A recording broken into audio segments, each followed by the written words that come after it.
Okay, Great Aunt Pat reads from Charlotte's Web. We're on chapter 5, Charlotte. The night seemed long. Wilbur's stomach was empty and his mind was full. And when your stomach is empty and your mind is full, it's always hard to sleep. A dozen times during the night, Wilbur woke and stared into the blackness, listening to the sounds and trying to figure out what time it was. A barn is never perfectly quiet. Even at midnight, there is usually something stirring. The first time he woke, he heard Templeton gnawing at a hole in the grain bin. Templeton's teeth scraped loudly against the wood and made quite a racket. That crazy rat, thought Wilbur. Why does he have to stay up all night grinding his clashers and destroying people's property? Why can't he go to sleep like any decent animal? The second time Wilbur woke, he heard the goose turning on her nest and clucking to herself. What time is it? Whispered Wilbur to the goose. Probably about 11:30, said the goose. Why aren't you asleep, Wilbur? Too many things on my mind, said Wilbur. Well, said the goose, that's not my trouble. I have nothing at all on my mind, but I've had too many things under my behind. Have you ever tried to sleep while sitting on 8 eggs? No, replied Wilbur. I suppose it's uncomfortable.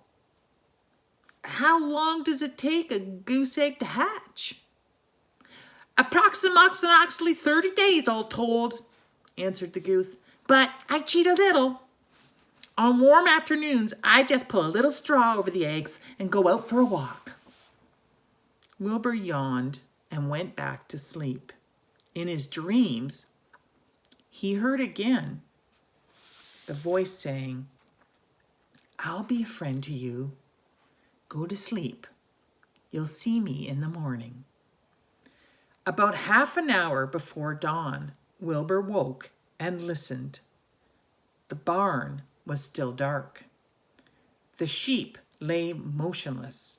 Even the goose was quiet. Overhead, on the main floor, nothing stirred.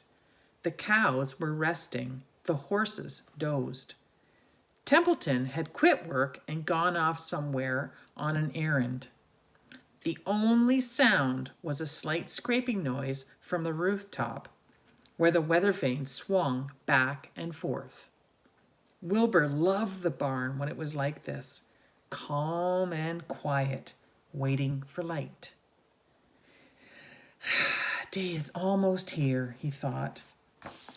Through a small window, a faint gleam appeared. One by one, the stars went out. Wilbur could see the goose a few feet away. She sat with head tucked under a wing. When he could see the sheep and the lambs, the sky lightened. Oh, bright day, it is here at last. Today I shall find my friend. Wilbur looked everywhere. He searched his pen thoroughly. He examined the window ledge, stared up at the ceiling, but he saw nothing new. Finally, he decided he would have to speak up. He hated to break the lovely stillness of dawn by using his voice, but he couldn't think of any other way to locate the mysterious new friend who was nowhere to be seen. So Wilbur cleared his throat. Attention, please, he said in a loud, firm voice. Will the party who addressed me at bedtime last night kindly make himself or herself known by giving an appropriate sign or signal? Wilbur paused and listened. All the animals lifted their head and stared at him. Wilbur blushed, but he was determined to get in touch with his unknown friend. Attention, please, he said. I will repeat the message. Will the party who addressed me at bedtime last night kindly speak up? Please tell me where you are, if you are my friend." The sheep looked at each other in disgust. "Stop your nonsense, Wilbur," said the oldest sheep. "If you have a new friend here, you are probably disturbing his rest. And the quickest way to spoil a friendship is to wake someone up in the morning before he's ready. How can you be sure your friend is an early riser?" I beg everyone's pardon," whispered Wilbur. "I didn't mean to be objectionable." He lay down meekly in the manure, facing the door. He did not know it, but his friend was very near. And the old sheep was right. The friend was still asleep. Soon, Lurvy appeared with slops for breakfast. Wilbur rushed out, ate everything in a hurry, and licked the trough. The sheep moved off down the lane, and Gander waddled along behind them, pulling grass. And then, just as Wilbur was settling down for his morning nap, he heard again the thin voice that had addressed him the night before. "Salutations," said the voice. Wilbur jumped to his feet. What?" he cried. "Salutations," repeated the voice. "What are they, and where are you?" screamed Wilbur. Please tell me where you are, and what are salutations?" "Salutations are greetings," said the voice. "When I say salutations, it's just my fancy way of saying hello or good morning. Actually, it's a silly expression, and I'm surprised that I used it at all. As for my whereabouts, that's easy. Look up here in the corner of the doorway. Here I am. Look, I'm waving." At last, Wilbur saw the creature that had spoken to him in such a kindly way. Stretched across the upper part of the doorway was a big spider web, and hanging from the top of the web, head down, was a large gray spider. She was about the size of a gumdrop. She had 8 legs, and she was waving one of them at Wilbur in friendly greetings. "See me now?" she asked. Yeah. Oh, yes, indeed," said Wilbur. "Oh, yes, indeed. How are you? Good morning. Salutations. Very pleased to meet you. What's your name, please? May I have your name?"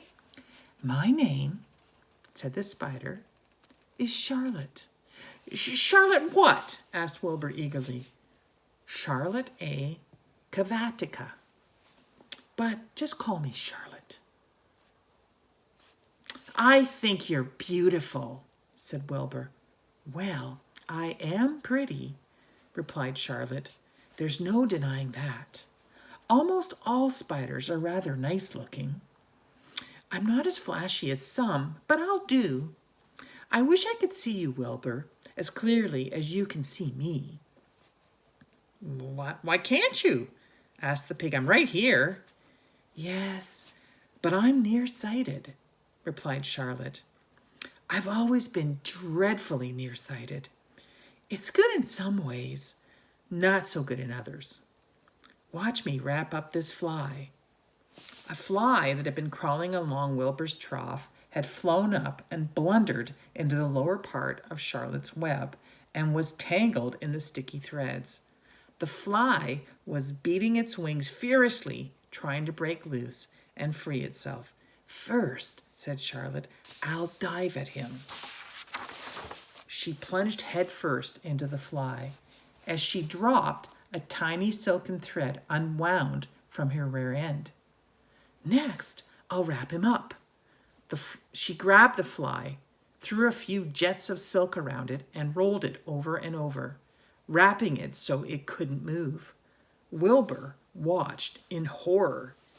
He could hardly believe what he was seeing, and although he detested flies, he was sorry for this one. "There," said Charlotte. "Now, I'll knock him out so he'll be more comfortable." She bit the fly. "He can't feel a thing now," she remarked. "He'll make a perfect breakfast for me." "You mean you eat flies?" gasped Wilbur. "Certainly. Flies, bugs, grasshoppers, choice beetles, moths, butterflies, tasty cockroaches, gnats, midgets, daddy longlegs, centipedes, mosquitoes, anything that is careless enough to get caught in my web. I have to live, don't I?" Well, yeah, yes, of course. Do they taste good?" said Wilbur. "Delicious.